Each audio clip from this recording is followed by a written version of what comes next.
Alright, good morning everyone and welcome to the stream. Welcome to a very special stream. Today is Tuesday the 5th of October 2021.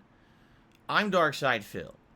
I am ready for some gaming action today. Some great stuff coming up today, which we'll talk about in a moment. I've got a lot to talk about on today's pre-stream. Two big gaming announcements that happened this morning that we're going to talk about. Alright, it should be a good time. I hope that you guys are ready. This is my final consecutive streaming day of the week. Okay, so I will not be here tomorrow. It's been a good week, so over the weekend it was a good one. All new release content, juggling all kinds of fun stuff. I hope that you guys have been enjoying the stuff that I've been putting out in this busy fall gaming season, because it's starting to pick up in a big way starting today for sure. By the way, shout out to Darwin360 that just became a channel supporter. I figured I would go ahead and just update that immediately rather than hold off and shout it out later. Why not shout it out now? There we go. Thank you, Darwin, for the membership. I appreciate that. I appreciate all of you who are channel members and who support my streams. All right.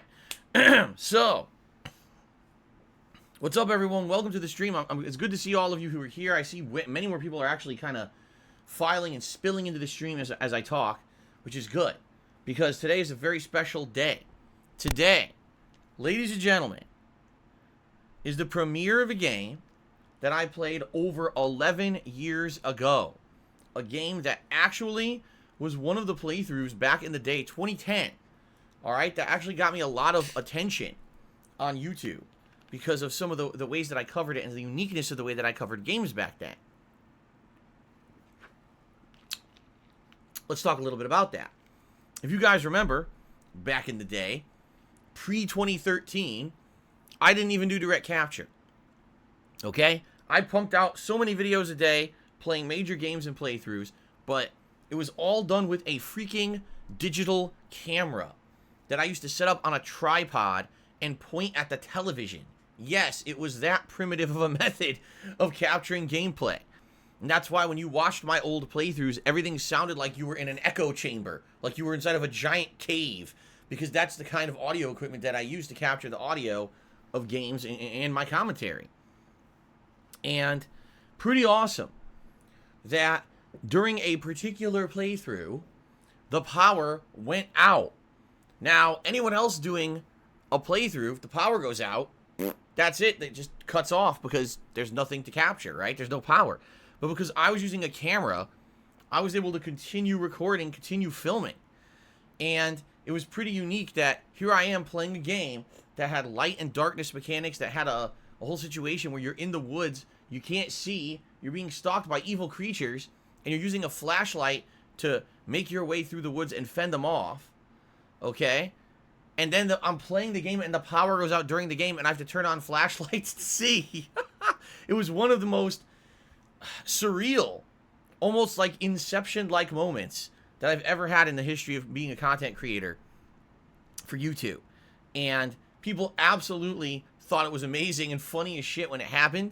People talked about it for years after that. People would come to my content and reference those moments, saying those are some of the best, funniest moments they've ever seen in a playthrough. Okay? Now, outside of that, the rest of the game had a really great plot that was riveting and interesting, but the gameplay wasn't so great.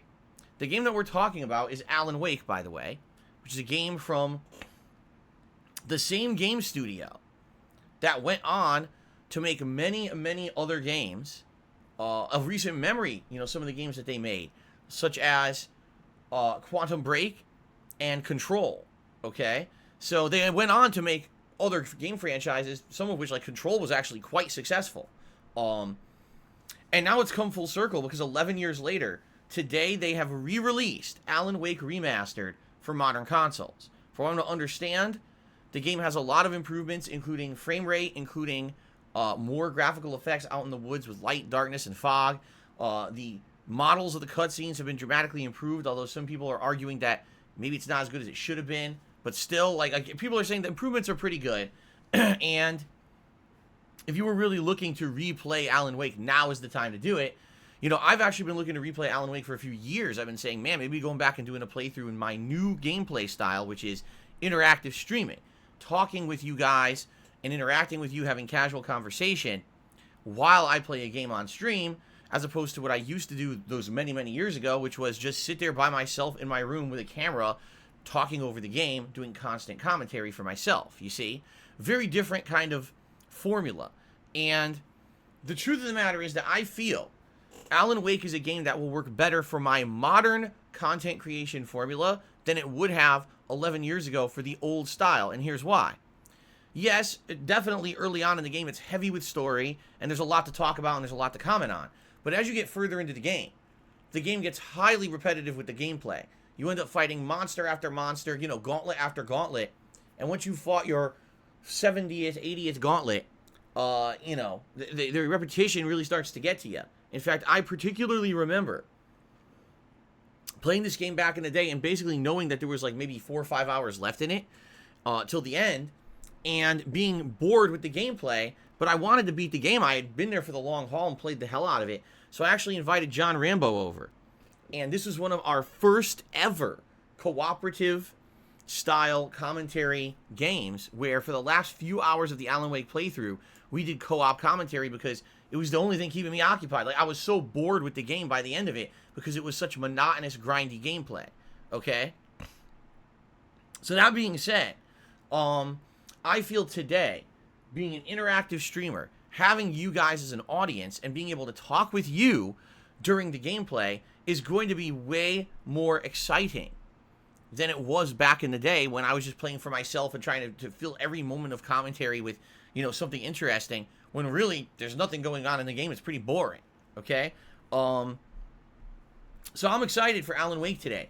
I really liked this game, except for the repetitiveness of the gameplay 11 years ago. Like I said, I've been looking for a reason to replay it in recent years, and now we have a reason because the remastered edition is here. I'm playing it on the Xbox Series X, by the way. You might say, well, why are you playing it on Xbox? Well, because it's a throwback to when I played this game back in the day on the Xbox 360. I actually remember this is one of the major playthroughs where the achievements were popping and stuff, and I was like, you know, it's that real quintessential Xbox experience from a decade ago. And I'm going to get that again today on the Xbox Series X. Okay? So I'm very excited. I'm like, for me, this is like coming full circle. This is like 11 years later, getting to replay a game, one of the games that was one of the memorable games from my past, and being able to re-experience it with my modern audience in a different style of content than what I used to do. Alright? So I'm very excited for today, and I hope that you guys are too. Now, here's the thing. This game is decent length, if I remember correctly. I'm trying to remember exactly how long it was. I want to argue it's between like 15 to 20 hours long if you look for everything. If you just turbo through it, you can beat it a lot more quickly. But there are some challenging parts to it, especially near the end of the game with the enemy gauntlets and stuff. I'm trying exactly to remember. I don't remember exactly how long it is. It's not super long. It's not like a 40-hour crazy marathon or anything like that. But I'm excited. I am excited for it. I hope you guys are too. Now, here's the thing. The game has a lot of licensed music in it. Now, in my opinion, the licensed music adds to the game. Now, what I would like to do, okay, now listen up, because this is very interesting. Listen up. What I would like to do is I would like to leave the music on, which is something that I normally would not do for a playthrough on YouTube, where I know that the videos likely are going to get content ID matched and claimed by someone else if there's music in it. Alright? But in the case of this game, the soundtrack is part of the game. Some of the music that has, you know, lyrics actually ties into the plot of the game. Okay? So, what I would like to do is keep the music in the playthrough. However, what I'm going to have to ask on your behalf then is that you guys, the live streaming audience, would help support the playthrough. Because essentially what this means, I'm not going to make any ad revenue at all on the videos on YouTube. I guarantee you they're going to get claimed. I guarantee you every video will probably get claimed, and I'm making nothing on Alan Wake. So, if you are happy that, number one, I'm replaying Alan Wake 11 years later in my new style, and number two, if you're happy that I'm going to keep the music in and keep it kind of true to what the game really is, alright, please support the streams. Okay? Whether that means you become a channel member, whether that means you do a super chat, super sticker, whether that means you tip me, whatever it may be. Alright? Whatever it may be, please, in advance I'm asking, please support it, because I want to play this game uninterrupted. I don't want to have to worry about, oh god, there's a song playing, and now I lose revenue, now whatever. What I'm really hoping, though, and this is a concern of mine, I hope the videos don't get, like, muted on YouTube. You know what I mean? Like, typically, when I play a game that has licensed music in it, what will end up happening is the video will just either get claimed or whatever. It's a rarity these days if a video gets blocked entirely. Like, that almost never happens on YouTube these days because these companies want to make money now. It's not about, oh, blocking the content because you used our license. It's because they want to make money on your video. So 9 times out of 10, seriously, 9 times out of 10, they just claim the video now and they make the money on it. And that's what I hope they do here. I don't want to be playing Alan Wake and the next thing you know, have to play through people can't even watch on YouTube. That would suck ass. But, you know, what can I do? Right? What can I do? So we'll see what happens. And I hope that you guys will join me for the length of this playthrough. This is going to be a game that I'm balancing along with the other major release of the week, Far Cry 6, which we'll talk about in just a moment. We'll be going back and forth between the games for arguably the next week to week and a half, although next week there's another new game too with Back 4 Blood, and we'll talk about that in a little bit too. Okay? So that's the deal. Alan Wake Remastered premiering right now on stream. I'm very excited for this. I really hope that it goes well and that we don't have issues with music and stuff, and that you guys will join me for the ride. It's a really interesting plot for sure. It's like one of the more interesting plots I've ever played in a game. Combination of like Stephen King and Twin Peaks and that kind of suspenseful supernatural plot. And it really works for the game. Like, it's a really interesting plot. And I know that our interactions on the stream, having conversations and fun rather than just focusing on the gameplay, should make it pretty interesting of a playthrough. So I'm excited. And I hope that you guys are too. Okay? Now, later tonight, the late stream. Oh, by the way, I should say one thing, guys. Before we start the playthrough today, I have a special surprise for all of you. I do. I have a special surprise for all of you. Here's a preview. That's all I'm going to show you. That's it. That's the special surprise. You can figure it out later. I'm going to do that before we start with the gameplay today. Okay. Later tonight on the late stream at 6:45 p.m. Pacific time, it will be the continuation of the end game of Hades. I've completed the game 8 times. I need to do it 2 more times, and then apparently you see the true ending of the game. People are saying there is post-game content. If you do want to continue playing the game, you can. But I think for me, having played Hades over 30 hours at this point, I really think that it's going to be time for us to move on from Hades. It's an outstanding game, but I mean, I'm not going to play it endlessly. So I'm really nearing the end of the game. Can I beat it tonight? I mean, it would be pretty lucky if I do run through 2 more completions in one sitting, but I want to see how far I can get, and hopefully we can get at least to like the very end, maybe 1 more stream, and we can wrap up the Hades playthrough. So that's tonight. That's 6:45 p.m. Pacific time. Hope you will join me. Okay? Cool. Tomorrow I am off from streaming. It is my day off from streams on Wednesday. I hope that tomorrow you all have a safe and fun day, whatever it is that you may be doing. You can always get caught up on all of my gameplay here on DSPGaming on YouTube, where I archive all of my stuff. So if you didn't have a chance to watch all the stuff from this week and you want to get caught up, you can do so. Okay? I'm back on Thursday. On Thursday, it is another new game premiere. It is the premiere of Far Cry 6. As we are speaking right now, I am literally installing Far Cry 6 to my Xbox Series X. Why the Xbox Series X? I'll be honest, because it has surround sound. I was thinking about this. I was like, is it more important for me to have haptic feedback and adaptive triggers or have better audio? And I was thinking about it. I was like, well, for Far Cry 6, this is going to be an open world game. I'm going to be wandering around. I'm going to maybe want to hear where things are coming from. So I got it on Xbox Series X. Okay? And I'm preloading it right now.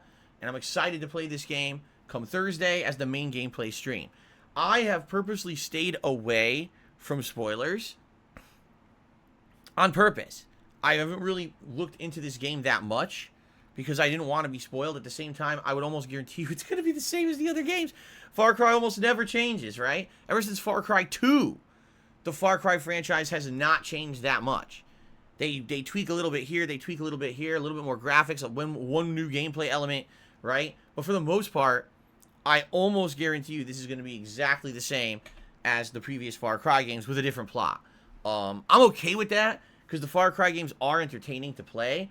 I just hope that it's entertaining to watch. You know what I'm saying? Like, it has that kind of open world addictive formula to it, where you go around, you take over a base, you climb a tower to do a viewpoint, you do a few mini games here or there, you drive around, you do a freaking a race sometimes. You know, there's various content you can do in these games, and it's fine. It doesn't really necessarily need to be innovating. You know what I'm saying? But at the very same time, I do hope that it's something to retain an audience. I hope that I don't play it once and people are so fucking bored. You know what I mean? Like, I remember playing Far Cry 5 a few years ago. And I remember playing it. The first stream or two was interesting, because this was a different kind of plot. That one, it was a bunch of cult members. Right, you know, up until then, every Far Cry had been like some kind of a warlord or a drug cartel or something in charge. In this case, it was a crazy cult. And each cultist had like a special twist to their plotline and their personality or whatever. So I would argue it was interesting for like a stream or two, but then it kind of fell right into the same Far Cry formula, open world, got to do a bunch of side content in order to unlock the next story mission and blah, blah, blah. And I remember it not being amazing. It was okay. It was just okay. And I just, as what always happens with these open world games, people were enjoying it for like the first stream or two, then the viewership fell off, people were kind of bored and wanted something different, okay? So, I'm curious how this one will go. I'm very curious with how this one will go. I hope it's entertaining for you guys as a balance. You know, like I said, I'm going to be balancing it with Alan Wake for the next week, and then the week after that, coming up next week, is Back for Blood. So then we'll have 3 games that we'll be kind of juggling around as the main gameplay stream for good variety. So hopefully between the 3 games, you guys will find something that will entertain you and, you know, and come by and hang out with me on stream whenever you can.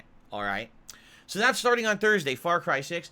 Now, on the late stream on Thursday, it's just a Battlefield 4 beta. Excuse me, Battlefield 4. Battlefield 2042 beta, as long as it actually is available. And here's why I say that. Because the Battlefield 2042 beta, if you pre-ordered the game already, becomes available on the 6th and the 7th. If you didn't pre-order the game, it's open beta as of the 8th and the 9th. But apparently there's a loophole there that if you're part of the EA Play subscription-based system, you can also play it on the 6th or 7th. Well, I'm not part of that paid-for subscription-based system. I'm a part of Xbox Game Pass Ultimate. But EA Play technically is included under Game Pass Ultimate. So does that mean I get to play the beta on the 6th or 7th? Is that access to it, or is that like a loophole now where it doesn't really work for this beta? I don't know. People are guessing that, yes, it means you will be able to play the beta early if you have Xbox Game Pass Ultimate. So we'll see. Obviously, my intention is to play it Thursday night. I hope I can play it Thursday night, but we'll find out what happens, okay? Let's see what happens, okay? I hope we can, because I'm very curious about Battlefield. You know, I played the Vanguard beta twice. After playing it twice, the more I played it, the less I liked it. That's not good. That's definitely not good. That the more you play a game, the more you dislike it. And that the game literally just kept falling apart. The more I played it, it was like falling apart at the seams. Like, you know, glitches and things that made absolutely no sense at all. Seriously. So, you know, I'm curious how the beta for Battlefield will be. If it's not full of glitches, and if it's fun to play, I think I'm going to definitely go with Battlefield over Call of Duty this year. I don't even see a reason why I would get Call of Duty if Battlefield seems to be more entertaining, okay? I guess we'll have to find out. So that's Thursday night, okay? Now on Friday, we will swing back to Alan Wake Remastered as the main stream, and Friday night will be my weekly late-night session of old-school Street Fighter gameplay, okay? Saturday, we'll do more Far Cry 6, and Saturday night, I will likely do more Lost Judgment. And then on Sunday, probably more Alan Wake, and depending on what happens, because if the Battlefield beta is good on Thursday night, and I might want to play it again before the beta ends. The beta ends on Monday, so I'm thinking maybe I'll play it again on Sunday night, so that way we get a little bit more gameplay in of it before it's gone, okay? And then on Monday, I'll basically play whatever you guys want, whether that may be more Alan Wake or more Far Cry. I guess it depends on what we're liking more. And then Monday night, I'll probably try to finish Hades. That'll probably be like the finale of Hades on Monday night, the final stream. If I don't beat it tonight, because maybe I'll get really lucky and I'll turbo through and I'll beat it tonight. I don't foresee that happening, okay? But we'll see. All right, then on Tuesday, it is the premiere of Back 4 Blood. This is the game from the makers of Left 4 Dead. I actually played the beta a month or two ago, and I thought it was okay. I didn't love it, but I didn't hate it. The beta didn't work that well, so I didn't really get to play the single-player content that much, which sucks because I definitely wanted to play it to get a good idea of what it was going to be, and it didn't really work that well. I'm sure now with the final version of the game, it'll be much better. The game is under Xbox Game Pass, so I'd be a fool not to play it. So definitely I'm going to be checking it out that Tuesday. And that Tuesday night's up in the air. Maybe it'll be more Super Monkey Ball. Maybe it'll be more Lost Judgment. I don't know. See, this week's weird because of the Battlefield beta. I can't do on the late streams what I would normally do. What I was planning on doing was, I'll probably play Lost Judgment twice a week. I'll probably play Super Monkey Ball twice a week. I'll probably toss in a stream of Hades, and I'll probably do Street Fighter. Oh, there's my 6-day streaming week, right? But now I got the Battlefield beta in there, and that's kind of throwing a monkey wrench into my plans because it's changing up the schedule, you see? So we'll play it by ear, maybe. If the Battlefield beta is good enough, okay, maybe I'll actually play it as the main gameplay stream on Sunday. 3 hours of the Battlefield beta. And then the night stream will be the continuation of one of those games that I just mentioned. Okay? We'll see. We'll see how it goes. Okay? But that's the streaming week. Now, there is not much going on in the month of October after Back 4 Blood for over 10 days. The next game coming out in October that I'm actually interested in is the Dark Pictures anthology House of Ashes, and I think that's around the 22nd. So we'll have a good week to week and a half to juggle that stuff, meaning the main gameplay streams will be Alan Wake Remastered, Far Cry 6, and Back 4 Blood, and the late streams will be Lost Judgment, Super Monkey Ball Banana Mania, The Conclusion of Hades, and Street Fighter. Okay? I hope that sounds good to all of you, and I hope that you guys are excited for all these new releases coming out in the next couple of weeks. It's going to be a wild couple of weeks for sure. Festive attitude on the stream for Halloween. Alan Wake in particular is a horror-themed game that'll be really fun for the Halloween themes. In fact, I want to say shout out to Swagnito. He had actually tipped a significant tip, $20, and it played the Alan Wake-themed pop-up on the stream. We do have horror-themed pop-ups on the stream. $10 tip, $20 tip have horror-themed pop-ups, and then Super Chats currently have horror themes as well. Pretty cool. All right, so I'm excited. I'm very excited for the next few weeks. I hope you guys are too. It should be a good time juggling all these new releases. This is the best time of the year. It really is. For gaming, this is the absolute best time of the year. Now, a couple other things I want to talk about. First of all, the Nickelodeon fighting game called Nickelodeon All-Star Brawl released today as well. And all reports are that it's silly fun, but it is not to be taken seriously like Smash Brothers. People have already broken the game. People have already found way huge abusable issues with the game, getting people glitched into walls, finding ways that they basically cannot be hit. Basically, the game was meant to be a party game for kids. You know, the original intention of what Smash Brothers was actually supposed to be back in the day. It was not designed at its core to be a competitive fighter like people now treat Smash Brothers. So it's kind of funny because people were hyping this game up like crazy, saying, oh, now that Smash Brothers is going to have its final DLC character and that's the send-off, the game's about to end, this will be the replacement. But it certainly doesn't seem that way. After people have now gotten their hands on the game and played it for about a day, they're very disappointed with the end game of what they're seeing. They're like, oh, crap. This is not what we thought it was going to be, because they thought it was going to be like Smash. Like, dude, it's not the same team who made Smash making this game. This game was not targeted towards a competitive group. It was you guys who kind of turned it into that, you see? Now, I had already told you guys I was not planning on playing it because, number one, I'm having so many other games juggled here that to take on another game, I felt would be irresponsible. I wouldn't be able to play the games enough to really make any significant progress in any of them. But number two, since this game is a game where it's, again, people trying to play it competitively, I don't feel with all the game releases coming out right now that I would be able to do that. I would have to play this game regularly, like maybe 3-4 times a week, to mess up with all the characters, to learn the matchups, to figure out how to play the game at any kind of a level, to hang with people who are going to be playing it semi-hardcore online. And there's no way I could do that during the busy gaming season. If this were the summer, yeah, maybe I could have done it. But this is the busiest time for games of the year. Okay? Of the year. So that being said, how the hell am I supposed to play a new fighting game like this especially one that's not the style of game that I'm used to. This is not a 2D plain fighting game. This is a 3D arena style, you know, fighting game like Smash. Very different than what I would play. How am I supposed to play this at any kind of level of dignity? And the answer is I can't. If I bought it, likely what would happen is I would end up playing it like once and then not play it again for like a week. And by the time that I play it the second or third time, everyone on the internet will know every strategy and just completely beat everyone's ass. And because I'm only playing it for the second time, there's no point in playing it. The other thing is the game has no offline content. There is no story mode. There is no challenge mode. It's literally just play against people online is the focus of the game. So what is the point of doing that when I know I can't dedicate enough time to actually know what I'm doing? So that's why I'm not playing the Nickelodeon fighting game today. This just doesn't make any freaking sense. Okay? Now, in regards to another game coming out later this week, Metroid Dread. I am highly interested in Metroid Dread. I like the Metroid franchise. I played the original on the NES. I played Super Metroid emulated here on the Switch a couple years ago. We were playing it, and I really liked it.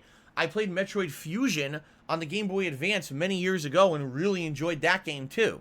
So for me, Metroid Dread, I'm excited for it. But the fact that I have got so many games going on right now, really, and the other factor here is that every time I've tried to play, every single time that I've tried to play a Metroidvania game, it fails on my streams. I don't know why.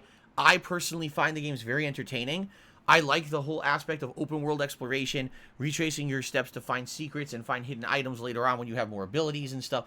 Like, I really like that about Metroidvania games, but apparently my viewing audience doesn't.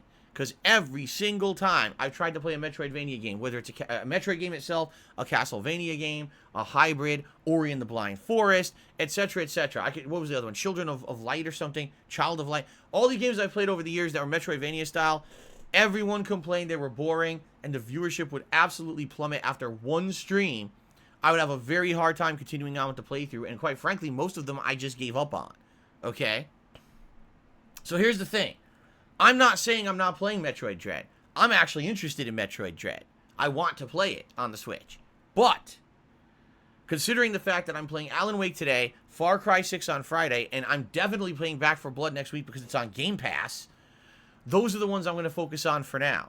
What I am doing is I am going to accumulate a series of games over the course of the next month or two that maybe I want to play and I'm interested in, but I don't feel like I can play them at release because I'm busy with other stuff.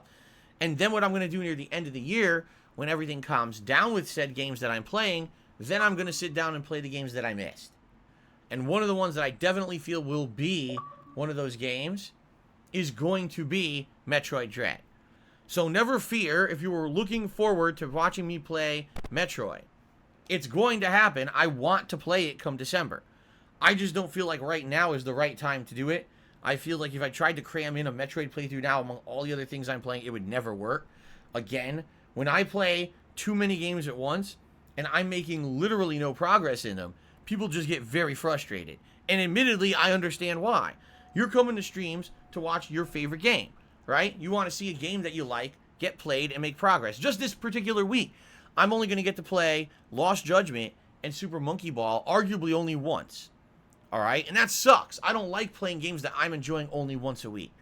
But that's kind of what happens when there's this many games coming out in a short period of time. Okay?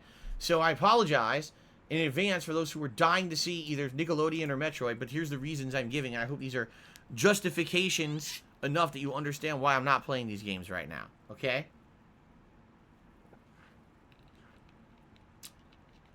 Fair enough? Okay, I hope that sounds good, and I hope that makes sense to all of you.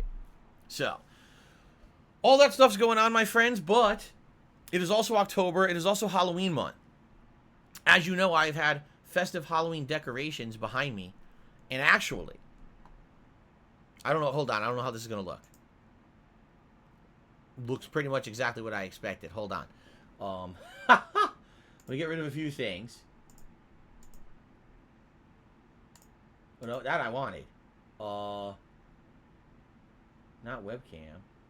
Get rid of that. So, here I am. I'm sitting in the dark. Right? Why am I sitting in the dark? Well, because I'm playing Alan Wake today.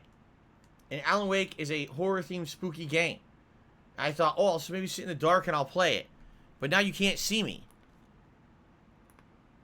Ooh, oh, wow. Look at that strobe effect. What the hell is that? Why is there a strobe effect? That is so odd. Anyway. Ooh. Anyway, as you can see behind me, we've had horror-themed decorations and everything in here. So far this month, for the first few days, you guys have enjoyed the giant spiders, the lights, the skeletons, and the return of Potion, and a ghost, and everything. You guys have liked that, okay? I'm happy you've liked that because, you know, I like decorating. I like doing special things for holidays during the course of the year. Cool. There will be horror-themed, let's do this. There will be horror, oh, that actually works. It actually sits in my cup holder. Cool. There will be horror-themed, pop-ups for the rest of the month for contributions. But in addition to that, currently, you guys are nominating and voting on games that I will be playing during my Halloween Marathon event at the end of this month. That event will take place actually on Halloween, October 31st, okay? And please continue to nominate the games. You guys still have opportunity for about the rest of this week to nominate. It'll probably be around this weekend when I will come in and I will say, okay, nominations are closed off. Now I will make polls based on the games that you've nominated, that you vote on, and those will determine the games that I will play during Halloween. It doesn't have to be horror-themed games, although horror-themed games are definitely welcome for the Halloween event. I'd like to have a few thrown in there for variety's sake, okay? Now, how do you nominate games for the Halloween event? Type !Halloween into the stream chat. It's that simple, all right? That's how you do it. Please do. The more games that are nominated, the better. In addition, if you are a channel member, right now, if you've joined the channel to support the channel, you also have priority access to nominate games. All you need to do is go to the main channel page on YouTube. There's a community tab you click on, and under that tab there's a post that says, hey, post up your nominations for the Halloween event here. And you can do that. And the members get priority nomination because they basically get a game that will be a shoo-in into the final poll based on what they nominate now. Okay? So hopefully you guys will do so, and like I said, this is your final chance, which is why I'm bringing it up. It really is your final chance to nominate games, because by the end of this week, the weekend-ish, I'm going to close off those nominations, and we're going to go to the polls. Fair enough? Now, as for a Halloween costume, we're going to work on that tomorrow. My wife and I are actually going to go out, and we're going to see what's available readily in our area for Halloween costumes. So far, we've only been to one store, and the store actually gave us 3 good ideas for a costume. So tomorrow, we're going to go to another store, and maybe even another one. There's 2 more, I think, in the area. We're going to see what's available to get better ideas, and then we're going to come back, and you guys are going to be able to start voting on the category of Halloween costume that you would like to see me wear during the Halloween event, okay? It's werewolf piss. It's delicious. I love drinking werewolf piss during the month of October. It's so refreshing. Full of vitamins and minerals. So that's going to be happening shortly. And then, on top of all of that, I haven't really mentioned this yet. By the way, shout out to Squishy, who just became a channel member. Thank you so much, Squishy, for being a standard supporter of the channel. In addition to all of that, something I haven't really mentioned as of late. There is actually going to be an episode of Feasting with the King on the Halloween Marathon. It's taking place that day during the event. It's going to be pretty neat. What is Feasting with the King? Well, it's an opportunity where I order food to be delivered live during the stream of a cuisine that I've really never tried before. Okay? It's something different that I'm trying maybe for the first time, or for the first time on a stream, to give you an idea of what I think about that food. So far, I've done Indian food, where I did goat curry and this spicy chili tandoori chicken. And then I did Sonic fast food restaurant, which I've only eaten at like once before, and I tried some of their stuff. So this time around, it's going to be something a little different. It's only going to be cuisines I've never tried before. So I'm thinking like maybe I'll do like some Mexican food, try something off a Mexican menu I've never had before, or maybe Thai food, or maybe Filipino food, something I've really never dived or delved into before. What I will do is likely around the middle of October, which is coming up in about a week, okay? There's going to be your ability to vote on the type of cuisine that I will order during the Halloween event. And then live that day, during the morning, we will actually order together whatever it's going to be that I'm going to try that day on stream. Okay? So that's coming up too. I just want to let you know all this stuff's coming up Halloween themed shortly. I know some people are wondering when the Halloween stuff is happening. It's happening very soon. Okay? It's good stuff. Please, right now nominate games, but there's more Halloween themed stuff coming up fairly shortly. Okay? Awesome. Okay. Let's go back to that now. And I can turn off this flashlight because it's giving me a headache. Okay. Awesome. Now, ladies and gentlemen, I'm an independent content creator. If you don't know what that means, it means that I don't have any sponsorships. I don't have any partnerships. Okay? I basically am a man alone doing his own thing on the internet, and I have been for the last 13 plus years. All right? I enjoy being independent. Because I'm independent, I can be honest with you guys every single time that I stream. I don't have to kiss a game's butt. I don't have to be dishonest to make a game sound better than it is. I also don't have to spin a game negatively to try to get attention. I can just be honest with you guys. I don't have to worry about having a sponsor drop me because of something I said on a stream. That's awesome. You guys like that, and that's one of the major pieces of appeal that I actually have on the streams, is that you guys come and join me for my honest streams every day, and you appreciate the fact that you're getting the 100% transparent truth about what I'm thinking about a game that I'm playing every single time that I stream, okay? And I appreciate the fact that you guys like it and you come and support it every day. So thank you in advance to anyone who likes these streams and supports them in any method. What I'm about to do now is to outline the ways that you can support the stream. Now, keep in mind, contributions are not mandatory. Contributions are not expected. I fully believe that those who go above and beyond to support my streams are doing just that, going above their responsibility as a viewer to enjoy the content. They're saying, I actually want to crowdfund said content to make sure that you can continue to make it in the future. And I really appreciate those who do that, okay? So now let's talk about the ways that you can contribute to this stream. First of all, you can become a channel member. Currently this month we're at 275 memberships. We're trying to hit 325. If you're wondering why so many, well, originally we were over 290, and in the last week we lost a bunch. I don't know why. I'm playing new release content. I don't know what it is that didn't motivate people to renew their memberships. I'm hoping maybe with the new releases coming out in the next week, we will inspire some people to become members. Now, there is a 2-tier membership goal for the month of October. If we hit 325 members, there will be a new hat that will be added into the mix of my streams. And what I'm going to do is a special stream where together on a night stream, we're going to go on like Amazon, and we're going to look around at different hats on Amazon to figure out what kind of hat you guys want me to order to add to the rotation. Okay? Fair enough. That's pretty cool. I've never done anything like that before, and I feel that would be a concrete way to add to the streams. Now, if we hit the Tier 2 membership goal, which is 350 memberships, by the end of October, there will be a new Viewer's Choice playthrough event that will happen. You guys will be able to nominate and vote on a game, and that game will become a full playthrough for my streams. Now, there will definitely be some limitations. It's not going to be some freaking 40 to 80 hour game this time, because every time that this happens, someone nominates a game like Danganronpa V3, that's 400 hours, and it takes me 17 months to beat it. We're not doing that this time. We're going to try to get a more reasonable game in there, so that was just something that I could get done in a relatively reasonable period of time and not having a holdout playthrough that takes 100 months to beat. Okay? So, I'm excited for that. I love the Viewer's Choice playthrough. Some of the stuff that you guys have picked for Viewer's Choice have actually exposed me to IPs and franchises I've never played before. So please consider becoming a member. I would love to add a new hat to the rotation this month, and I would also love to do a new Viewer's Choice playthrough. When you become a member, you get so many benefits, including getting a highlighted name in stream chat, being able to use all of my emotes in chat. By the way, the more members we get, the more emotes get unlocked for the members. In addition to that, you don't have to abide by the slow mode rules of the chat. You get a cool chat crown badge to show how long you've been a supporter of the channel. And on top of all of that, now members are going to have priority access to things like questions for Ask the King, my Q&A show, nominations for things like my Halloween event, etc. So members get a lot of benefits on the streams. I would argue even more so than when you used to be a member over on Twitch. Because now it's not just about, oh, emotes. Now it's about all this access and all this exclusive stuff. It's pretty neat. Okay? So, please consider becoming a member if you are not. Another way you can support the stream is by doing a super chat or a super sticker. These are ways that you can actually send a highlighted message in the chat with either a special emote or just a message attached with text to it. And I will give you a shout out if you do those things. Okay? Those are ways, by the way, memberships and super chat, super stickers are ways that you can support this channel in the long term.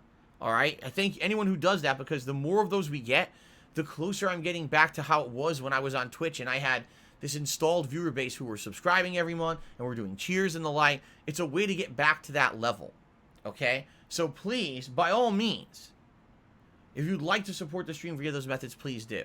But the preferred method of support on my streams is tipping. The reason being, when you tip me, there's 2 positive benefits that are better than the other contribution methods. First of all, when you tip me, I get those funds immediately. Perfect example today, if you tip me, that stuff will actually go towards me doing stuff tomorrow. Going out and, you know, being able to go grocery shopping, buying a meal for my wife that we'll go out together, have a nice restaurant meal or whatever. You know, that's what those funds go for. I just bought Far Cry 6. That's paid for with tips. Later this week, you know, there'll be stuff that'll come up. Bills and stuff. That's what the tips pay for. All right? So it's awesome that those tips I get immediately to put towards those important things. But in addition to that, when you tip me, I get more of a cut of a tip than any other contribution method. Basically, any way you contribute, of course, there's going to be a way that a third-party company makes money, right? YouTube takes a cut of memberships and Super Chat, Super Stickers, while PayPal takes a cut of tips. But PayPal takes far less of a cut than the other contribution methods. So if you tip me, I get more of it. And that's why I do prefer tips, although I do appreciate Super Chat, Super Stickers, and memberships. They do help a ton. I would argue that tips are the way to go. Now, because tips are the preferred method of contribution, oh my God, excuse me. Because tips are the preferred method of contribution, we have reward tiers in effect for tips. If we raise $50 in total tips on today's stream, I will put on my pair of Gunner glasses. If we raise $100 of tips on today's stream, I'll put on a hat. Now, admittedly, today it's a new release. I want to wear the headphones for Alan Wake. So the hats eligible for today would be the camo, the digital, and the fake hair hat. Which is fine, because yesterday I wore both the cowboy and the military. So for variety's sake, it kind of makes sense that I would wear those hats anyway if we raised the $100 in tips. Now, by the way, I should bring this up. Coming up within about a week and a half, I should be receiving my new headphones from Amazon. These are the headphones from Hori that are the ones that you charge. They're wireless headphones that sit around your neck and play the audio up to your ears, as opposed to needing headphones that you would wear on your ears. You see? Because of that, if these work well, that would mean I don't need to wear headphones ever again. And if those work well, that also means I can wear whatever kind of hat I want on my stream. You see? So then it won't even be a big deal. It'll actually allow me to have more freedom on my stream. So I hope that these headphones are good. We're going to find out firsthand. I'll wear them during streams. We'll review them live. You know, it'll be interesting to test it out. So anyway, yes, I am excited for that. But for now, I am still limited to what I can wear. And so, the hats today, again, digital camo or fake hair hat if we raise $100 in tips. Now, if we raise $150 in tips, which is the total tips goal for today's premiere stream of Alan Wake, I'll wear whatever vest you guys want. We're going to reset the vest today because I've worn a lot this week because you guys have been so supportive. So the vests eligible today would be as follows. The red, the platinum, the denim, and the gold. Those are the 4, by far, the 4 most requested vests ever. So I will make those 4 available if we do hit the full tips goal today. I hope we do. That would be outstanding if we did. Thank you in advance to anyone who does tip me on the stream. Okay? Now, 2 quick news stories to talk about today. And then we'll get to shout-outs. The first news story for Smash Bros. Ultimate fans, the final DLC character has been announced. There was monstrous speculation about who it would be. Ladies and gentlemen, the Smash Brothers fans did it through massive campaigning to Nintendo. Sora, the main character of Kingdom Hearts, is the final DLC character for Smash Brothers.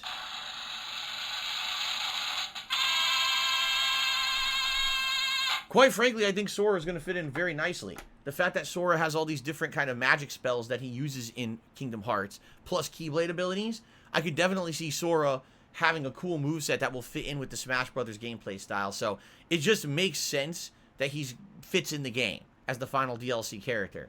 But also what's funny is that people have been campaigning for Doom Guy, aka the Doom Space Marine, to be in Smash Brothers as well. Well, he is, as one of those little collectible Smash statue things. They're actually adding him in as one of those rather than a playable character. So you kind of got what you wanted, but at the same time, not really. If you want a Doom Guy in the game, you obviously want him as a playable guy, and he is not. But I feel it's pretty cool that Nintendo listened to the fans. They were campaigning for Sora for like 2 straight years to be in the game. and now finally they put them in. That's pretty cool. By the way, it is official. This is the final DLC for the game. There's no other characters. The game is officially done as of now. They're moving on to design other games. So, there you go. Now, of course, I made the joke on Twitter. Congratulations to the Kingdom Hearts fans who've been campaigning for Sora to be in the game for so many years. You got your wish. For those of you who are not fans of Kingdom Hearts, well, now's your opportunity to play all 147 games in the franchise to try to get caught up on the story to understand who the hell Sora is before he releases in the game. So there you go. That's my ongoing joke. Badoom tish. All right. And if you don't understand the joke, don't worry. You don't need to. If you're a fan of Kingdom Hearts, you get it. Okay? So that's the one piece of game news. The other piece of game news ain't so positive in my opinion. In fact, I think it's actually kind of lame, but that's my take on it. Okay? The other piece of game news. I'm trying to find the name of it. Here it is. Ubisoft this morning did a special online conference to announce a new Ghost Recon game. Now, ladies and gentlemen, we've talked about Ghost Recon games in the last few years and groaned and cringed collectively together. Because except for Rainbow Six Siege, arguably the Ghost Recon franchise has been ground into the ground. I feel bad. The ghost of Tom Clancy is probably spinning in his fucking grave at this point because of how this franchise has been misused by Ubisoft so many times to just push out shovelware-style shooter games, right? Like, anything that says Tom Clancy on it at this point, Ghost Recon or whatever, none of these really seem to me mean anything anymore. Because Ubisoft just put out so many crap games with that moniker that you don't even... I mean, it literally could be like Ghost Recon fucking Puzzle Fighter at this point, you know? Like, or Ghost Recon... you know what I mean? Like, it's just, they've done all the cliche things with the franchise that doesn't even mean anything anymore. All right? So as if to follow suit with that mentality that everyone is collectively agreeing with, this morning it was announced the new game from Ubisoft coming out soon, I don't know the exact date, Ghost Recon Frontline, a new free-to-play battle royale team-based shooter. Right? Right?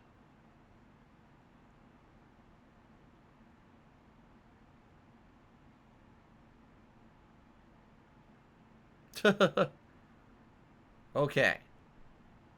So. Holy crap. Holy crap. I don't know, man. To me, I don't see, like at this point, who would even give two shits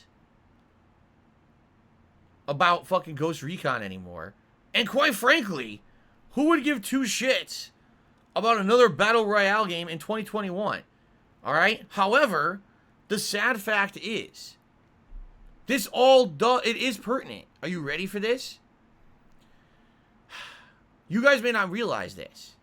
Alright? But recently, over the last weekend or 2 weekends, there have been a series of betas. Closed betas. They weren't open betas, but closed betas for specially select people who got to play Halo Infinite. Okay? Now, Halo Infinite, it's coming out in December. Highly anticipated. Return of Halo. And the people who were fans of Halo have been playing the beta saying it feels really good. It feels like a return to Halo with some modernized elements. It feels like a really solid arena shooter game. Back to its core roots. This is excellent. It's got some modern improvements, but it seems like a really good game with the grappling hook and everything. Okay? Great. That sounds good to me. I'm happy. I want Halo to work. Halo has sucked the last 2 iterations. I want Halo Infinite to actually be good. I really do. I want it to succeed. I want it to be another game that competes with the other first-person shooters out there.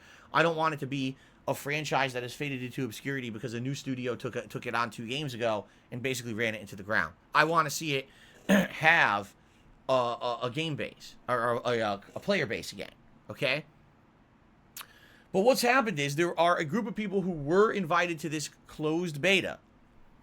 And I hate to say it, but these people are people who are content creators on the internet. They make their living live streaming. All right? And they literally have said the following. Man, I don't really feel too positive about the future of Halo, man, because there's no battle royale. And let's face it, this is what everyone wants now is battle royale. Take a look at shooters in the last few years.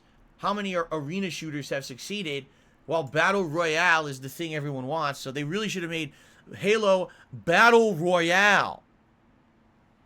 And I'm not talking just one or two people. I'm talking people as big as Dr. Disrespect have said this. Smaller time streamers have said this. It seems like these people are stuck in this mindset that if a game can't make me money on a stream, the game is bad.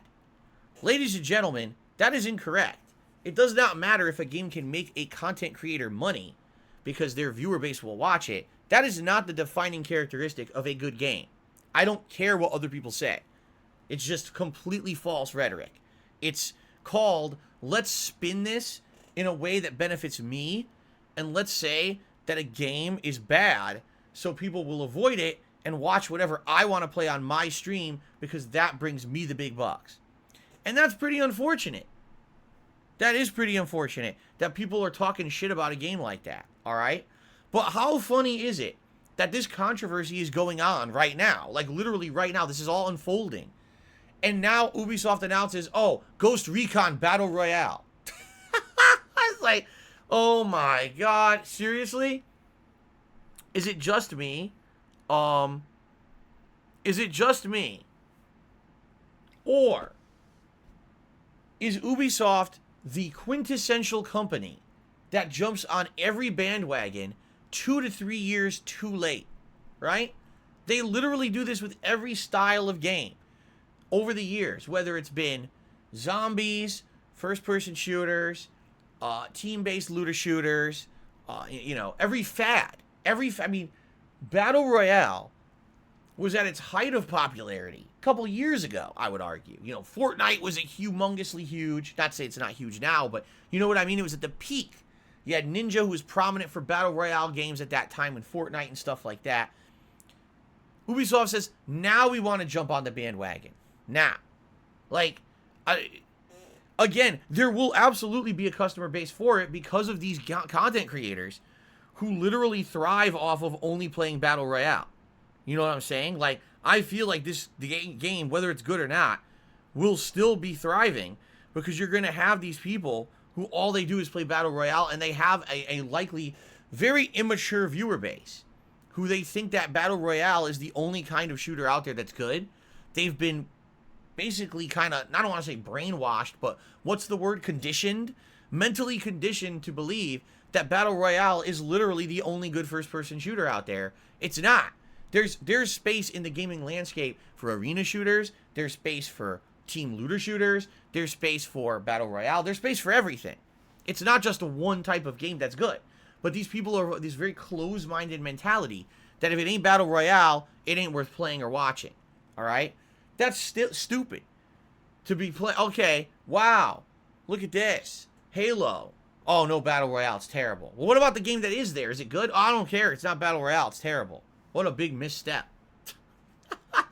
Not every fucking game, seriously, not every fucking game has to be the same. You realize that, right? Like, variety is the spice of life, and that there's a place in the gaming landscape for a variety of games, and not every game has to make a fucking streamer big money. No, really, I mean that. Like, not every game has to print money for some big-time fucking streamer name.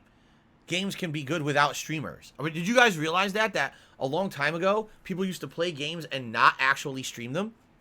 Like, games were popular before streamers existed. Did you know that? Wow. So, for me, I just kind of shrug. I'm like, whatever. Listen, Ghost Recon can pump out a Battle Royale. Quite frankly, I really don't give a fuck.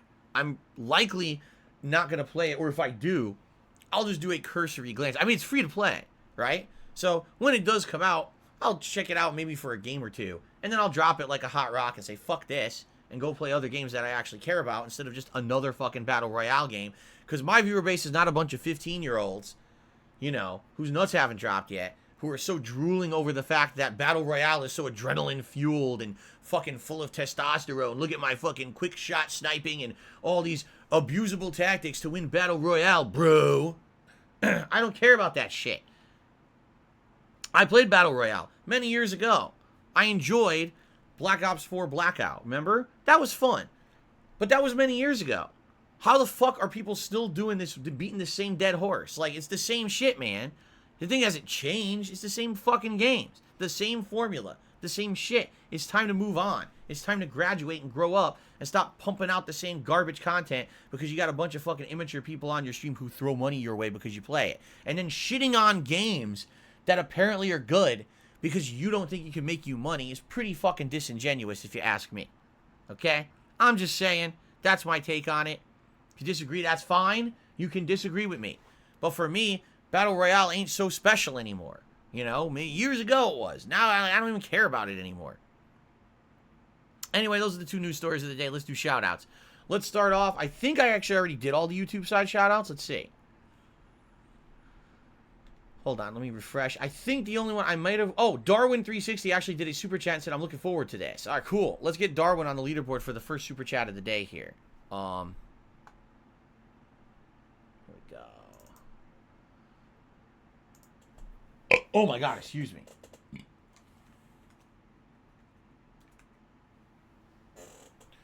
The hilarious part is you get a moron like this guy, Infrared Scopes, who's now banned from the chat, and he says, the reason I don't like Battle Royale is because I don't have the skill to play them. Oh yeah, because all those times when I was playing Battle Royale, I never won a game, right? Never. I never won fucking PlayerUnknown's Battlegrounds. I never won Black Ops 4 Blackout. I never won Fort. I never won a game. You fucking idiot. You fucking dunce. What a complete moron. Okay. If anything, the laughable part about me playing Battle Royale was that I was able to win matches when I don't play them regularly, and I was still winning. That was the funny part about it. Okay, ladies and gentlemen, let's get to tips. So, first of all, thank you to Chicken Man, who was the very first tipper of today. Thank you, Chicken Man. He says the following. Oops. Hold on. This fucking piece of shit chat just screwed up. Hold on a second here. My chat screwed up because of fucking lag, and now I gotta do something quick. So hold on.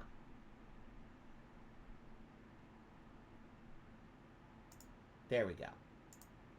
I completely misclicked because the stupid chat is moving so fast. This is the problem with YouTube chat.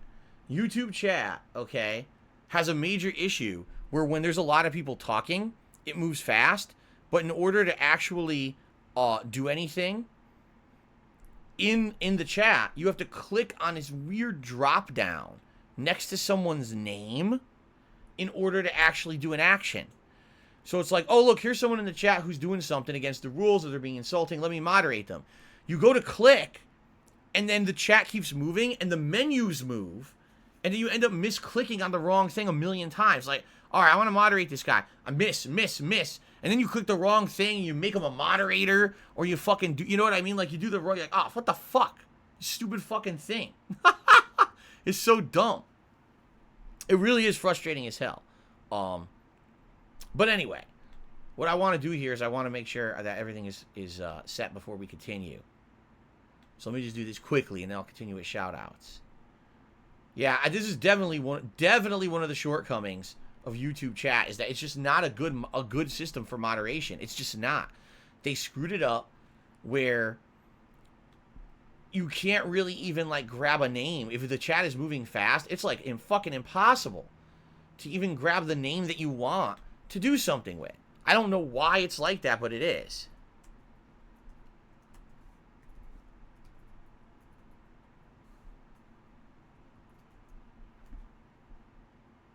What the fuck? Did this work? It did. It did, but it froze. There we go. Okay. Let's see if this is working now or not.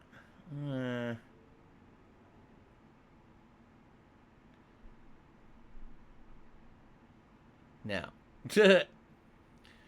Well, I got the tool set. Oh, there it is. There it is.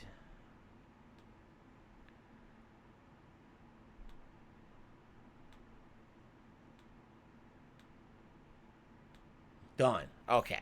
What a manual backdoor process I just had to use to ban a single user in the chat. Seriously. Because the chat on fucking YouTube leaves so much to be desired. I had to do the most ridiculous double backdoor process to ban someone. How stupid. Okay. Now, Chicken Man is the first tipper of the day. Finally fucking got around to fucking shouting this out. He says, how do you think true Italians feel about your pizza? It looks not so typical Italy style. They might be ashamed it looks like a street pizza in New York City. Put some herbs and stuff on that thing. The pizza that I posted up last night is made from pre-made dough. I don't have time to make handmade dough at home. It's the Pillsbury dough that I just spread out over a pizza pan. It does actually have herbs and spices on it. You can't see it in the picture because it's fucking taken at night and not in high definition shit. I actually take a mix of different herbs and spices, including basil, oregano, and other things, and I put it all into the crust and sauce. The sauce itself is actually ground Italian tomatoes. We use high-quality sauce. We don't use the paste shit. There's turkey pepperoni on there and some cheese. It's very basic. And the hilarious part about the idiots, you know, so many morons who want to try to criticize me making pizza at night. That doesn't look like there's enough sauce. Well, stupid, if you knew this, but you don't because you're dumb, you would know that with homemade pizza like that, because it's not in a pizza oven, it's not hand-tossed dough. If you put sauce all the way to the ends of the crust, you pick up the piece and it's floppy as shit, and it fucking falls apart. What you need to do is leave a significant amount of crust around the edge so you can hold the pizza and it doesn't flop over. That's the problem with homemade pizza. Sorry, I don't have like a wood fire oven or a real pizza oven, and I don't have dough that I'm tossing with yeast in it. I'm using pre-made dough bought from the freaking refrigerator at the grocery store, you know? So you can't go crazy. You have to put limited sauce, limited cheese when you're making homemade pizza, or else the whole thing becomes soggy as shit. But again, people wouldn't know that because they're dumb. They just want to sit there and criticize and be stupid. Guess what? The pizza was amazing. We really enjoyed it, and we have leftovers too to eat later. You know, when we want some, maybe a night, a piece of pizza or whatever. It was really good. So, okay. Barrel Shroud tipped $1.50, and he says, I'm excited for new games like Alan Wake and Far Cry 6. I've never experienced these series games. I'm looking forward to watching. Have you played Far Cry in the series? Every Far Cry in the series. Yes. I played Far Cry 1 on PC. I played Far Cry 2 through 5 on consoles. The only one I didn't play was the expansion to 5, which literally was the same fucking game with a different plot, but it was basically like a follow-up to the plot of 5 after the nukes went off or whatever. I didn't play the one that came after that, but I actually did, you know, play the main big game of 5. But everything else, every other one I've played. Swagnito took me 20 whopping dollars. Thank you so much, Swagnito. Very generous tip. Let's get that on the leaderboard as the biggest tip of the day so far.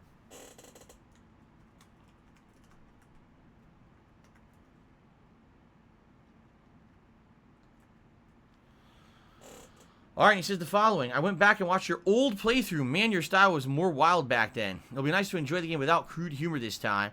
Please sing the Thriller Alan Wake melody. That was my favorite. Yes, back then, again, here's the difference between Phil 2010 and Phil 2021. Phil 2010 was talking to himself. Like, literally talking to himself. He didn't have anyone to talk to and have a conversation.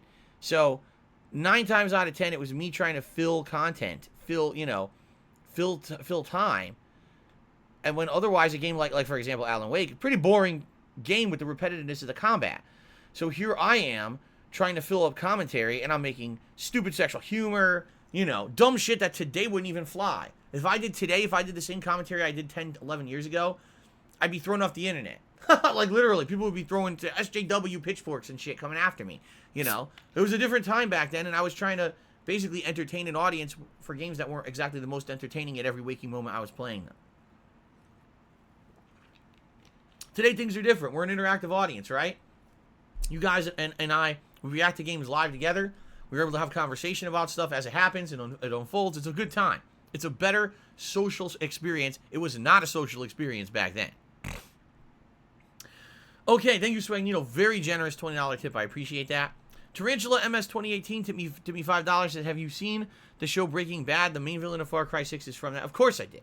I talked about it as much years ago when I watched it. I told you guys how much I liked the show. And yes, one of the main villains of Breaking Bad is actually the main villain of Far Cry 6. Snowcrawled at $1.50 said, curious, I started watching your streams. Lost Judgment has probably been the least supported and viewed. Sometimes by views 150 people concurrently. Why do you continue to play this ahead of more requested games like Metroid? Because number one, Lost Judgment always was going to be a game like that. These lengthy Japanese-style RPGs always end up being like that. However, over time, they do see support. usually the playthroughs on YouTube do decently over time, as well as people do come and support those streams, even though you argue, oh, the viewership's low. If you take a look, the streams sometimes get really good support. I like the games in general. I love Yakuza and I love Judgment. I'm not going to drop those games just because we're not getting mainstream viewership on them, but at the very same time, understand that those are going to be games that are going to be played over an extended period of time. So if you like Lost Judgment, I ain't giving up on it. I'm playing it regularly, but you got to understand it's going to take a very long time to get through the game. Okay? Swaggins, not Swaggins, tipped $2, and he's roasting Far Cry. Listen to this. I'm writing this to let you know I'm disgusted and personally offended. You would play Far Cry 6. Ubisoft are just a bunch of hacks, pulling out the same games, like Madden. I saw you play Far Cry 3, 4, and 5. Why do we need the same shit again? Well, let me tell you. You know, Ubisoft putting out Madden every year, I agree with you. It's very disgusting that they would just put out the same football game every year. Maybe one day they'll pick a different... I know that's not what you were actually saying, but it was just funny the way you said it. It sounded like Ubisoft makes Madden. But anyway, it's kind of like a double-edged sword. Because for some people, they're like, oh, if it ain't broke, don't fix it. If people really like the Far Cry formula, right, then why change it? Just keep pumping out the same game with a new plot, and people will keep buying it. On the flip side of that, I have to agree that perhaps they should innovate. And I hope that they do. I hope that there's some innovations in this new Far Cry that make it feel original and different from the previous ones, but I guess we won't know till Thursday. So, there you go. An anonymous tipper tipped $1.50 and says, I never got why you railed the Kingdom Hearts series so bad for having too many games and too many systems when you own most of them and didn't play them, even though you fans wanted you to over the years. You would have enjoyed Kingdom Hearts 3 because they're too convoluted, too time-consuming, and I'll be honest with you, quite frankly, they're not super entertaining either. Kingdom Hearts 1 and 2 are pretty decent, I would argue, but definitely they're very long games, and Kingdom Hearts 1 is so old, you know, it's like very outdated to modern standards. Kingdom Hearts 2 definitely improved upon the franchise. I would argue it's probably my other 3 games that I played. I think Kingdom Hearts 2 is my favorite one in the trilogy. Kingdom Hearts 3 was terrible. I hated Kingdom Hearts 3. It was too easy. It was boring as shit. And the plot, even if you were looking for all these plot resolutions, you still really didn't get them. So it was like disappointing to anyone. Okay? Why am I going to play? Think about this. Oh, you own all the consoles you can play them on. Okay, so I should play literally like 12 games. 12! By the way, I'm not really enjoying them that much. You really want me to suffer myself through 12 games to understand the plot of Kingdom Hearts 3? No. It would be one thing if like I was playing these games and I was so blown away. And I was like, oh my god, this is revolutionary stuff. No, I mean, the neat aspect of Kingdom Hearts is that it's Disney. There's Disney characters in my game. That's cool. It's a crossover. But outside of that, you know, I was never really, oh my god, my jaw is dropping, blown away by Kingdom Hearts or anything like that. Chicken Man tipped $1.50 and said, Halo Infinite was not select people. It was easy up signing for Halo Insider past weekend. It was open up to all Xbox people. If you wanted, you could have played it. Well, I don't know anything about that. I was not contacted. I didn't know nothing about it at all. What the fuck? I don't even know what the fuck that is. What the fuck? Think about this. Oh, it's not for special people, but you had to go out of your way to figure out what the hell Halo Insider was and do special registration. So it was for special people. Like, you literally just said that. You had to be an insider to get it. It's not for special people. Only the people who register for an insider's program, specially behind the scenes. Oh. I see. No, the point I was making is that it wasn't an open beta. It was not an open beta. It was for people who had to go out of their way to figure out how to register for this thing ahead of time, which I didn't do because I'm just waiting for it to be available for normal people to fucking play. That's the point I'm making.